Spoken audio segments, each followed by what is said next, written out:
तो जब आपने बॉर्डर मूवी देखी तो आपको क्या लगा उस मूवी को देख के? एक पॉइंट या ऐसे कोई सीन था जहाँ पे आप कनेक्ट कर पाए उसके साथ? मेरे father was posted as the centre commandant in Ramgarh Bihar. जब उनके अंडर सारी पंजाब की जितनी भी रेजिमेंट्स हैं उनके अंडर आते थे। आई टू आस्क हिम, तो वो मेरे को बोलते थे कि मैंने फैसला कर लिया कि मैं मरने के लिए तैयार हूँ। How to inspire other 100 people? वो तो बोलेंगे ऑफिसर पागल है, इसका क्या है, ये तो खुद भी मरेगा हमें भी मारेगा। तो वो एक बॉन्ड बनानी पड़ती है।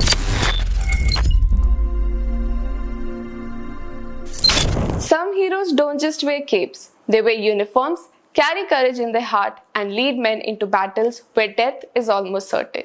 एक ऐसे हीरो थे Brigadier Kuldeep Singh Chandpuri, the lion of Longewala, जिन्होंने 1971 ऑफ इंडो पाक वॉर में एक अपने छोटे से कंपनी के साथ बड़े दुश्मन के हमले का सामना किया और इतिहास रचा। और आज कारगिल दिवस के मौके पर हम सिर्फ एक जंग की कहानी नहीं, उन सभी वीर जवानों के परिवार को सल्यूट करते हैं जिन्होंने अपने सपने, अपनी खुशी और अपने अपने भी इस देश के लिए समर्पित किए हैं।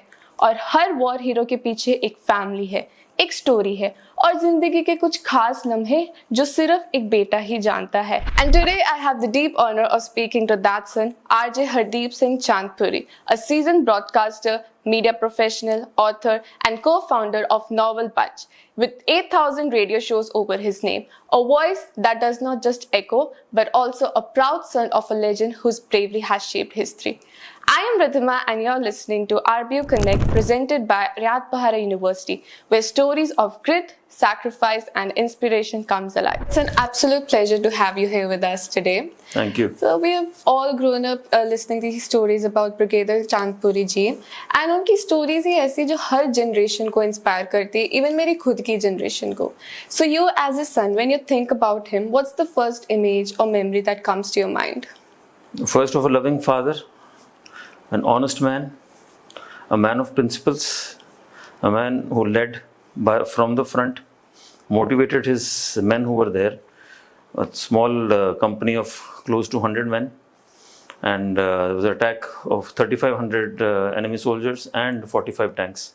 So you need to have courage to do that, and his ability to connect with the people and his empathy towards his troops, that makes him what he is. So as you said, he's a man of principle. Yeah. What's his personality trait that you truly defined as his legacy? What for me, I mean, there are so many things, that still keep me inspired. That certain things that I just cannot get over. I mean, we've had after his funeral, the third day, we had a man and a lady walk into our house with a wreath in their hands. So we brought them inside. They put the wreath in front of his picture, and we got a photograph clicked. So as we were having tea, so I asked them, "Are you from the army? We didn't recognize you." This is no. I said, "Are you from here?" He says, "No, we are from Belgium." Oh. So I said, "Okay, fair enough. My father had traveled more than 35 countries, but he had never been to Belgium." So he says, "कि नहीं, हम नहीं उनको मिले." I said, then he says, कि when we got to know that he's passed away, the Indian community in Belgium, in Antwerp, they got together and they said, "We will put in the money. We'll buy you tickets. We need 2 volunteers who can go, pay their respects and come back." So those 2 people, unknown people who put in the money, and they came all the way from Belgium to our home, and the next day they said, "We are going back." So that describes what the world felt of him, and they still do. That's true. Brigadier Chandpuri ji की जो भी bravery थी हम सबको inspire करती है। जी। But आपका उनके साथ क्या कनेक्शन था, क्या बॉन्डिंग थी आपकी उनके साथ? मेरा तो अभी भी उनके जाने के बाद भी है। तो he was, I mean, you will have to, कई तो ऐसे एग्जाम्पल होते हैं ना कि आप बिलीव नहीं कर पाते। प्रिंसिपल्स की बात करते हैं। मेरी अमेरिका में MBA में एडमिशन हो गई, तो मैं वीज़ा अप्लाई करने के लिए गया तो उन्होंने मेरा वीज़ा रिफ्यूज़ कर दिया। अच्छा। Same evening, we were having dinner at Mr. Rajesh Pilot's house, who was the Minister for Internal Security in those days. तो हम खाना खा रहे थे, तो he suddenly asked me, "Son, what happened about your visa?" तो I said, "Uncle, they refused." "Hey, how dare he refuse it?" वो तो मेरे साथ हर वीकेंड पर हम इकट्ठे बैठे होते हैं क्लब में, और मैं तो I am the minister for internal security, तो सारी एम्बेसीज की सिक्योरिटी कम्स अंडर मी। तो उनको there is no question of him refusing the visa, don't worry, where is a passport? I said कि it's in the army mess. Okay, have the food, go with my driver, pick up a passport, give it to my PA. You don't even need to go. वो आपका visa लग के आ जाएगा. तो मैं तो I was very happy. I immediately gulped my dinner and I said कि I'm going. My father says, where are you going? I said, I'm going to get the passport. He says, बैठ जाओ. तो he says कि pilot साहब, thank you very much for the offer. If he will go on his own. Otherwise he will not go. तो वो मेरा एक लगाया वीज़ा वो मेरा कैंसिल हुआ और उसके 6 महीने बाद I tried on my own and got my own visa and went to Australia for higher studies. तो दैट वाज उस समय तो बुरा लगा मगर उसमें there was a huge lesson in it कि you have to work for yourself no matter what. He used to say my father was a humble farmer and I rose to become a brigadier. Your father is a brigadier, so need to go higher up. So that is something that keeps on inspiring us. Many incidents as such. So as you said, there are many incidents that inspire you. But जब वो war के बारे में पता लगा कि हाँ जंग छिड़ी है, तो आपके साथ जब उनकी बात हुई थी तो उन्होंने कुछ ऐसे खास स्टोरीज बताए हो या क्या उनके अंदर चल रहा था कुछ फियर या फेथ उस टाइम पे? फेथ था अपने सबसे पहले ऊपर वाले पर, गॉड पर, अपने आप पर, अपने ट्रूप्स पर. क्योंकि फौज में एक चीज़ है कि कोई भी एक व्यक्ति लड़ाई नहीं लड़ सकता. It has to be combined genuine effort. तो उसमें उनके साथ जितने भी फौजी थे वो साथ खड़े होने के लिए तैयार. क्योंकि I used to ask him, तो वो मेरे को बोलते थे कि मैंने फैसला कर लिया कि मैं मरने के लिए तैयार हूँ. How do inspire other 100 people? वो तो बोलेंगे ऑफिसर पागल है, इसका क्या है, ये तो खुद भी मरेगा हमें भी मारेगा. हाँ जी. तो वो एक बॉन्ड बनानी पड़ती है. जो उनके साथ फौजी लड़ाई लड़ी थी जिन्होंने, वो उनके फ्यूनरल पर आए थे और you will not believe it, वो अभी भी उनको साडा साहब बोलते थे. नाम नहीं लेते थे, मेजर साहब भी नहीं बोलते थे, मेजर चांदपुरी भी नहीं बोलते थे, चांदपुरी साहब भी नहीं बोलते थे, साडा साहब. कहते साडा साहब अपना खाना हमारे साथ बैठ के खाया करता था कि कहीं मी बीइंग एन ऑफिसर मेरे को अच्छा खाना दे रहे हो और मेरे ट्रूप्स को पानी वाली दाल खिला रहे हो. तो वो एक ऐसी बॉन्ड बन गई थी. तो कह रहे थे हम तो बनने के लिए तैयार थे, हमें तो पता था. तो उन्होंने जो मूवी में दिखाया कि वो सबको इकट्ठे कर कर लेक्चर देते हैं, इट्स द सेम थिंग. तो उन्होंने मेरे को बताया कि उन्होंने ये भी कहा था कि अगर हम यहाँ से मुड़ेंगे तो गद्दार कहलाए जाएंगे और सारी दुनिया हमें गालियाँ देगी. हाँ, अपने देश का, अपने पलटन का, अपनी कौम का, सबका नाम खराब कर देंगे. अगर यहीं पर मर जाएंगे तो यहाँ पर मेले लगा करेंगे, लोग हमें याद करा करेंगे. हम लौंगेवाला जाते हैं हर साल, तो वहाँ पर you have to go and see the kind of people they come there. There are more than 100 cars coming all the way from Gujarat, from Maharashtra, from Rajasthan, from Punjab. वहाँ पर तो मेला लगा होता है हर प्रकार से, देखोगे आप. हाँ जी. तो अब जैसे आपने बताया है ना कि उनको साडा साहब बुलाते हैं, पर अभी हम जब बात करें तो जब उस टाइम पे वो जब वॉर लग रही थी तो आपके घर पे क्या माहौल था? Like what? I was too small. I have no memories of that. So my mother has those memories. तो वो बताया करते हैं कि बहुत मुश्किल समय था और पता नहीं था कि है कहाँ पर. आर्मी में फैमिली को लड़ाई के समय नहीं पता होता कि उनके जो भी फैमिली वाले हैं वो कहाँ पर पोस्टेड है. इसमें सीक्रेसी भी होती है, कई चीज़ें होती हैं उसमें. और उस समय फ़ोन भी बहुत दूर की चीज़ थी, बाकी तो और किसी प्रकार का भी कोई उसमें था नहीं ना. There was nothing, no way you could communicate. तो वो था. तो हमारे फैमिली में एक एस्ट्रोलॉजर आया करते थे ना, पंडित तेलूराम जी. तो उन्होंने मेरी मदर को बताया कि वो आएंगे, ठीक ठाक आएंगे और बहुत बड़ा इनाम मिलेगा उनको ना. तो मैं mother used to tell me कि मेरे को इनाम की थोड़ा ना बड़ी है, मेरे को था कि वो ठीक ठाक वापस आ जाएं एंड ऑल दैट. तो वो था. तो एक माहौल तो होता ही है. तो लड़ाई से सारे डरते हैं, स्पेशली घर वाले. तो अब अगर देखें तो जैसे उस टाइम पे कम्युनिकेशन करना भी बहुत मुश्किल था, तो तब आपकी फैमिली उनके साथ कैसे कम्युनिकेट करती थी? लेटर्स के through? Letters was the only option. और आर्मी में लेटर्स भी सेंसर्ड होती हैं. ओके. आर्मी में अगर आपने लेटर डाली है तो एक आपके रेगुलर मेल से नहीं आपकी लेटर आती. हाँ जी. वो आर्मी के पोस्ट ऑफिस के थ्रू आती है. हम भी अगर डालनी होती है लेटर तो हमें नहीं मालूम होता था कि किस स्टेशन पर लेटर डालनी है. उन्होंने केयर ऑफ 56 APO या care of 99 APO, army postal office. उनका सिस्टम अलग है. तो हर एक लेटर खोली जाती थी और पढ़ी जाती थी. अभी जैसे भी आप आर्मी बैकग्राउंड से हो तो उनका घर पे क्या ऐसे मतलब बिहेवियर होता था? घर पे बहुत अच्छा, happy go lucky and fun loving. मतलब कि हंसते खेलते रहते. लोग आते थे उनसे बातें करने. वो कहते शाम को चलो यार उनके पास जाएंगे, हंसाएंगे, वो अच्छी बातें करेंगे और अच्छे एग्जाम्पल देंगे वो. तो वही आते थे. एंड मूवी में थोड़ा सा सनी देओल को थोड़ा गुस्से वाले दिखाया, वो गुस्से वाले नहीं थे. तो जब आपने बॉर्डर मूवी देखी तो आपको क्या लगा उस मूवी को देख के? एक पॉइंट या ऐसे कोई सीन था जहाँ पे आप कनेक्ट कर पाए उसके साथ? हाँ, every scene I could connect.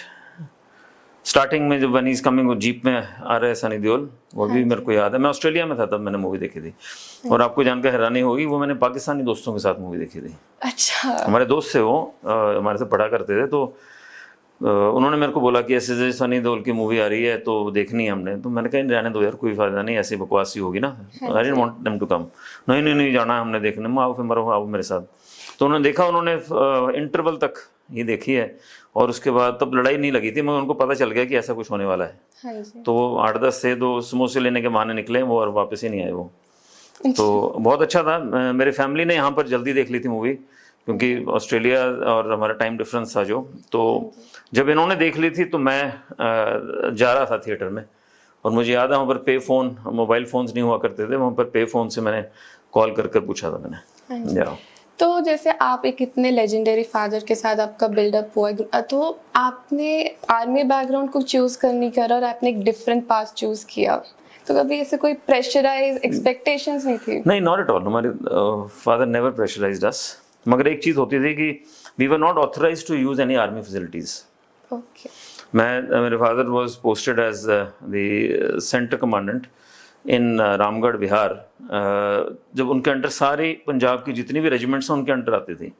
तो मैं छुट्टियों में गया हुआ था, तो उन्होंने मेरे को, गर्मियाँ थी तब, जून का महीना था, तो मैंने उनको बोला कि आज मैंने लाइब्रेरी जाना, तो मेरे को गाड़ी भेज देना।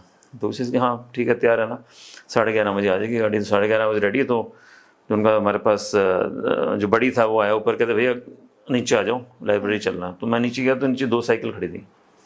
तो मैं कहाँ, कहते एक आपके लिए सर, एक मेरे लिए भैया। तो हम साइकिल करके वहाँ तक गए, 6.5 किलोमीटर, 6.5 किलोमीटर आए। तो शाम को मैंने बोला कि मेरे को आपने गाड़ी नहीं भेजी। कहते यू नॉट ऑथराइज्ड, अगर आर्मी की फैसिलिटीज़ लेनी है तो आर्मी में ज्वाइन करो। तो कभी आपने आर्मी के लिए से डिसाइड नहीं कि हाँ मैं एग्जाम, एनडीए एग्जाम? एनडीए दिया 1-2 बार, मगर वो दिल से नहीं दिया।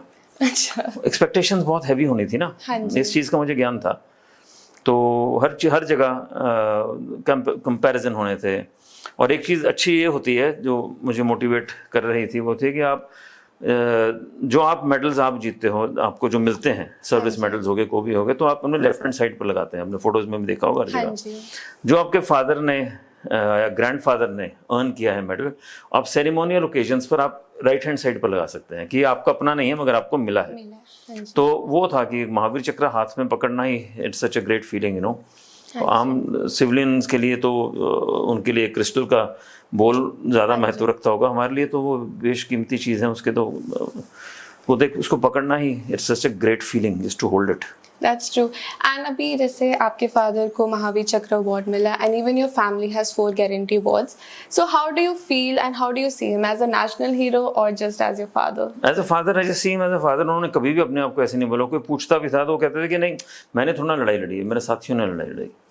मैं अकेला कुछ भी नहीं कर सकता था। अगर ये मेरे साथ ना होते और सुबह एयरफोर्स ना आती और ये लड़ाई जीती नहीं जा सकती थी, क्योंकि एक्चुअली क्या था, अटैक हुआ अराउंड मिडनाइट। एयरफोर्स आई सवेरे 6:30 बजे करीब एट फर्स्ट लाइट, और तब तक तो रोकना ही था ना उनको। हाँ जी। और मैं उनको पूछता था कि वाई लौंगे वाला, और कहीं से क्यों नहीं आ सकते थे पाकिस्तानी? कहते वहाँ पर मीठा पानी था। मूवी में आप देखोगे कुआं होता है उसके अंदर, उसको ढकते हैं जब बॉम्बिंग होती है, और वहाँ से पक्की रोड थी। डेजर्ट में ये दोनों चीज़ें बहुत ही ज़रूरी होती हैं। ओके। और जैसे आपने कहा हमारे परिवार का, तो हमारे परिवार is the only family in Indian military history 47 से लेकर आज तक which has got 4 gallantry awards. Gallantry award मैं आपको बताना चाहूँगा, आपके व्यूअर्स को भी, यंगस्टर्स को भी, कुछ एल्डरली लोगों को भी नहीं मालूम, हमें भी नहीं मालूम था। गैलेंट्री अवार्ड वो होता है जो आपको दुश्मन से लड़कर मिलता है। दुश्मन के खिलाफ आप बहादुरी करोगे तो आपको परमवीर चक्र सबसे ऊपर, महावीर चक्र उससे नीचे और वीर चक्र उससे नीचे। तो ये तो हो गए गैलेंट्री अवार्ड जिनको बोला जाता है।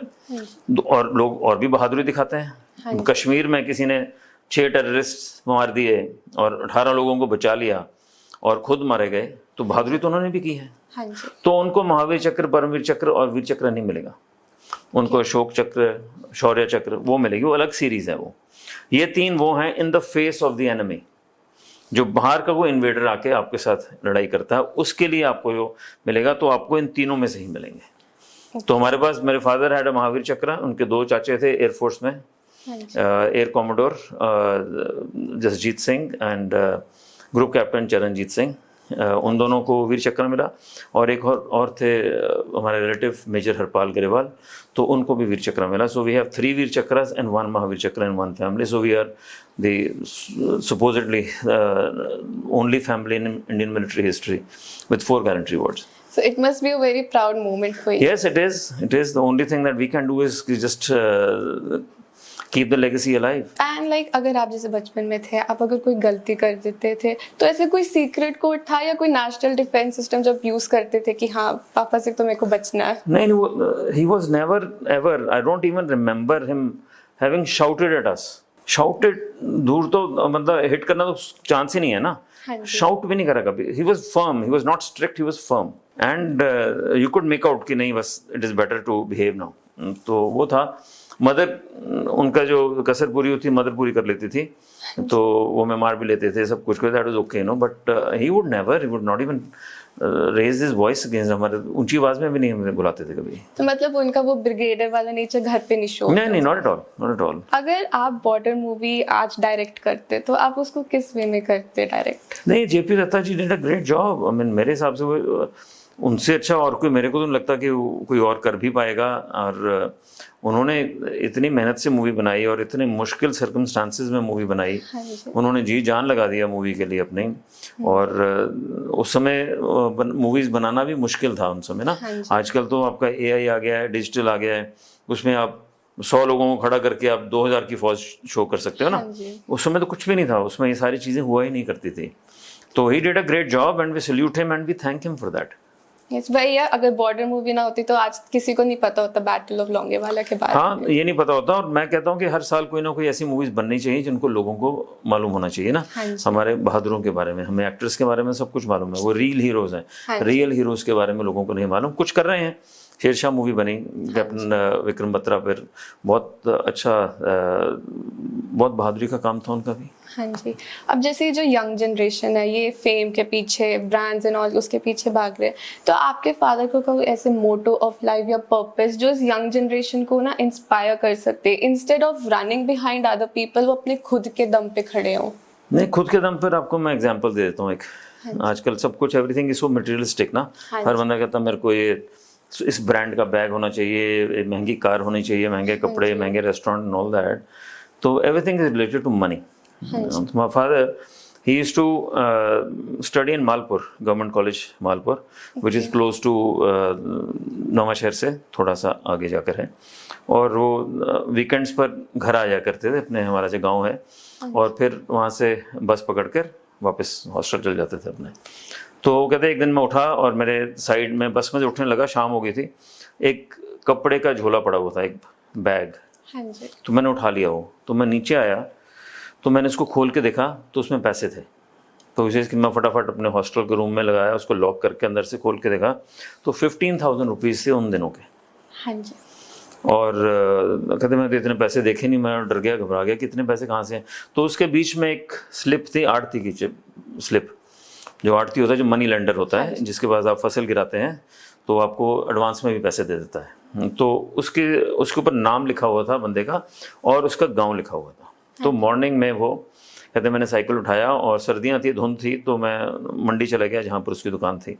दुकान ढूंढी तो वन थी. कहते बाहर लेबर वाले आग सेक रहे थे, तो मैं भी उनके साथ बैठ के आग सेकना शुरू कर दिया ना. तो वो आया तो उसने बताया कि ये इस गांव का बंदा था, तो उसके पास आप चले जाओ, उसने पैसे लिए थे मेरे से. तो वो साइकिल करके उसके गाँव गए.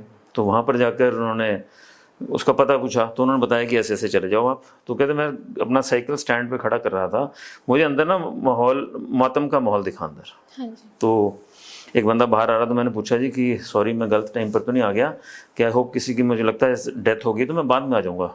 तो इसी इसके नहीं, अगर किसी की डेथ हो जाती तो वो भी अच्छा था. तो कहते क्या हुआ? तो कहते कि इन्होंने जिसका ये घर है, उसने अपनी बेटी की शादी रखी हुई थी 1 महीने बाद, और वो 15,000 रुपये निकाल के लाया था और वो गवाया. हाँ जी. तो ही सेज कि I went inside and give those 15,000 rupees to that family. उन दिनों में 100-150 रुपये का 1 एकड़ मिल जाता था ज़मीन. तो कहते मैं क्या कर लेता, 40-50 एकड़ ज़मीन ही ले लेता ना. बट आज देखो, जाने के बाद लोग उनको भी याद कर रहे हैं और आप भी याद कर रहे हैं उनको। हाँ जी, हाँ दिस इज समथिंग, एक बहुत बड़ी लाइफ लेसन है जो आपने हाँ, बताया। तो इसमें सब कुछ खत्म हो जाता है ना, आपकी दौड़ है हाँ जी, ब्रांड्स के लिए, चीज़ों के लिए ना, ज़रूर रखो अपनी मेहनत करके खुद कमा के, भाई अपने खुद ठीक है ना, अपने दम पर। पेरेंट्स के दम पर तो सारे कर लेते हैं ना, हाँ जी, तो उनके पास ऑप्शन थी। God gave him a test, how I look at it, God gave him a test कि if you pass you will get bigger things, if you fail you will stick around with that 15,000 only ना। हाँ जी। तो अभी जैसे लौंगे वाले में भी उनका एक जी। स्टैचू है, तो आप जब हर साल उधर विजिट करते हो, क्या आपको कैसा फील होता है वो देख के? It's great feeling. जाते हैं, ये जैसलमेर में एक्चुअली जो स्टैचू है, जैसलमेर कंटोनमेंट एंटर करते ही, हाँ जी, Jaisalmer cantonment is one of Asia's biggest cantonments, okay, hundreds and thousand of acres में बनी हुई है वो। और उसको एंटर करते हैं, जैसे जो भी एंटर करेगा तो सामने ही कोई तकरीबन नॉट इवन 70 मीटर्स के डिस्टेंस पर स्टैचू वहाँ पर लगा हुआ है, और वहाँ पर मार्ग है, के एस चांदपुरी मार्ग, और वो है, बहुत अच्छा लगता है, ग्रेट फीलिंग। एंड इतनी बख्शिश ऊपर वाला किसी किसी को ही करता है। हाँ जी, ये तो है। Sir I know this might be a tough question, but आज अगर आपके फादर यहाँ पे होते और हम कारगिल दिवस से भी है अभी, तो वो यंग जनरेशन को क्या बताते, जितने भी हमारे इंडियन आर्मी है जो हमारे बॉर्डर पे हमेशा हमारी सुरक्षा के लिए खड़े हैं, उन सबको ऐसे क्या बात बोलते वो? उनको ये कहते कि डटे रहो, लगे रहो और अपना काम करते रहो, डोंट वरी, और मोटिवेट करते थे यंगस्टर्स को आर्मी ज्वाइन करने के लिए, आर्म्ड फोर्सेस ज्वाइन करने के लिए, not necessarily only the army.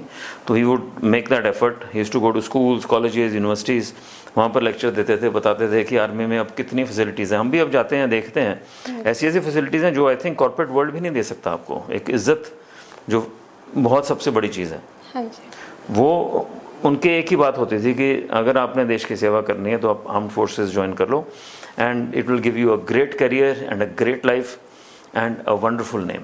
हाँ जी। तो अगर आप अपने फादर को एक वॉइस नोट भेजना चाहते तो आप क्या बोलते उनको? I love you, my dad. Thank you for whatever we have. It's everything because of you, and help us in maintaining your legacy. Thank you so much sir for joining us, Thank and you. आपने brigadier Chandpuri जी के बारे में इतना अच्छा बताया, आपकी सारे दिल की जुड़ी हुई यादें हमें बताई। Thank you so much. Through your words, we have felt his strength, his warmth, and his spirit, जो कि सिर्फ एक जंग की नहीं है, बट एक जिंदगी की भी है। Thank you so much. Thank you so much, Thank you. sir. And on this Kargil Vijay Divas, we are not just remembering the Kargil heroes, but हम उन्हें भी याद करते हैं जिन्होंने सिर्फ यूनिफॉर्म ही नहीं पहनी, बट हमारे और खतरे के बीच खड़े रहे, पूरे प्राइड, पर्पस एंड खामोशी के साथ। मिलते हैं नेक्स्ट एपिसोड में, लेके आऊंगी एक और नई कहानी, only on RPU Connect, the stories of the unbreakable. Until then, stay real and stay inspired.